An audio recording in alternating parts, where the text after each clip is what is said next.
As I mentioned this past Sunday towards the end, we are just getting geared up for a lot of changes coming to our lives this week.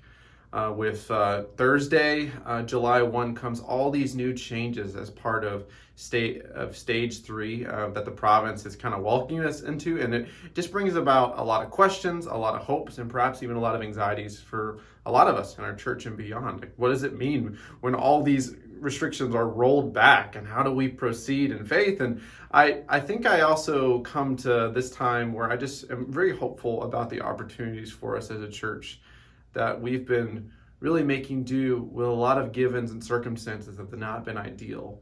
And so I think we have new possibilities for as a church of connecting with each other and re-engaging, that really is going to be, I think it can be so life-giving for all of us if we just can find ways to connect with each other during this time. So this past Monday night, I met with our governing elders here at Bethel to talk about what do we do? Where do we go from here? And before I even kind of share what we kind of came out with that conversation, I wanted to just go back to the fact that there have been a few key guiding principles for us at Bethel for how we've made decisions and responded to the pandemic. The first of which is that we wanted to trust the Lord completely. We want to trust the Lord completely with our families, with our life here as a church, what was happening in our world. And whenever you say that personally or as a church or leadership group, there are times when you're just not able, you're tested. You're tested. And I say that in the sense that now, just as all the times the past year, has been a chance for us to trust the Lord completely.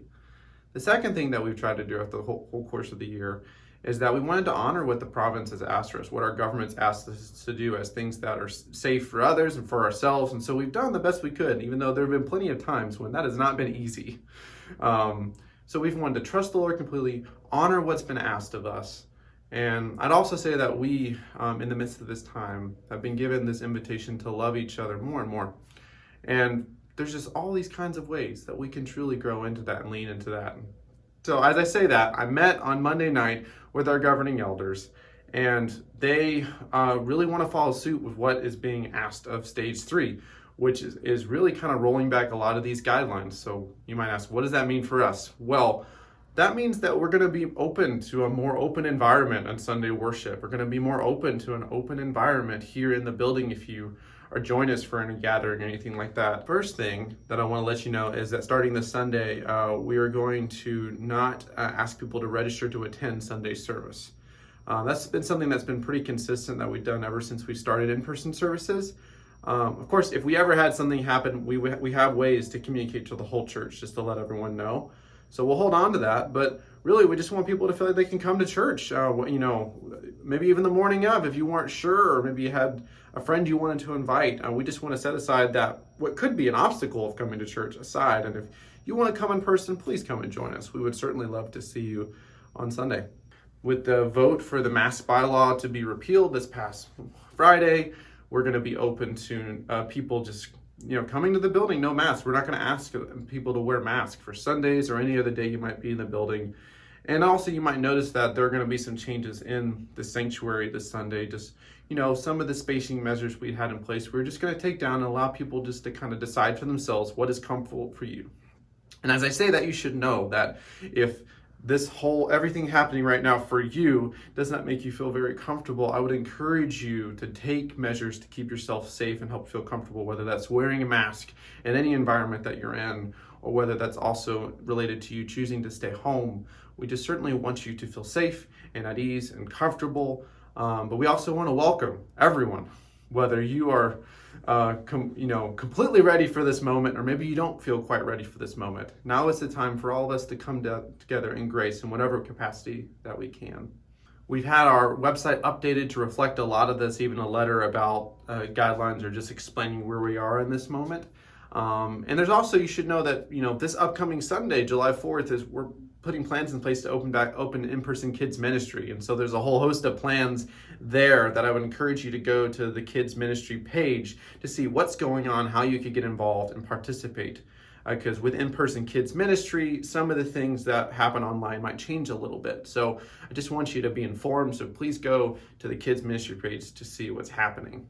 And like you're probably aware, July 1st is going to be a big day for us as a church. We're going to get out in the scorching heat because it is so hot this week.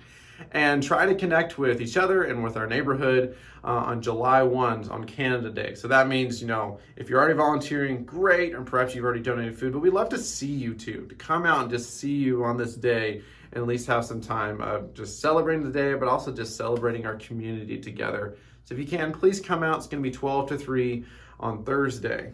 And the last thing is I want to read a few verses from Ephesians 4. It's a passage I've been reflecting about for this season and even for the rest of the year that I think is something that is just good for us to hear from the Lord and just trust He's working, because we're going to be at odds about a lot of different issues, just like we have been over this past year. But now is an opportunity for more grace and not less of it. That means a practice of grace that can be really hard to do in church, in community, with brothers and sisters in Christ. It's hard to do with family. It's hard to do with people you've known your entire life. But what does it look like to practice grace, especially when you are around people who don't see everything the same way that you do? Hear these words from Ephesians 4:1. As a prisoner for the Lord, then I urge you to live a life worthy of the calling you have received. Be completely humble and gentle. Be patient, bearing with one another in love.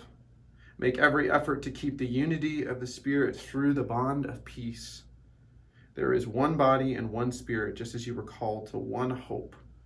And when you were called, one Lord, one faith, one baptism, one God and Father of all, who is over all and through all and in all. I just think of that call to live a life worthy of the calling towards unity and peace and grace. And I think that this is something for us that it's just great to have before us, asking the Lord, what does it look like to be a united body again? To celebrate the gifts of the summer and come back into community in ways that we haven't been a part of community for a while. It might look like coming back to church even when you're not quite sure you're comfortable yet. Or it might look like connecting with friends and relationships you haven't talked to in a long time. Now is the time for us to practice grace, to be humble and gentle with one another. So please, I just would invite you to join us for worship, whether you're going to do this in person or you're going to continue to do it online. And to do that always through a spirit of graciousness, wanting to hear other people's perspectives, respect space, respect people's space, because some people are going to be more comfortable with this transition than others. But to not do any of those things at the cost of being gracious and loving to one another. So that's my invitation to you. Be gracious, show love. Let's worship together and be united about the right things, the foundation of which God's given us, Christ, our solid rock upon which we stand. Look forward to seeing you whenever I do. Happy summer.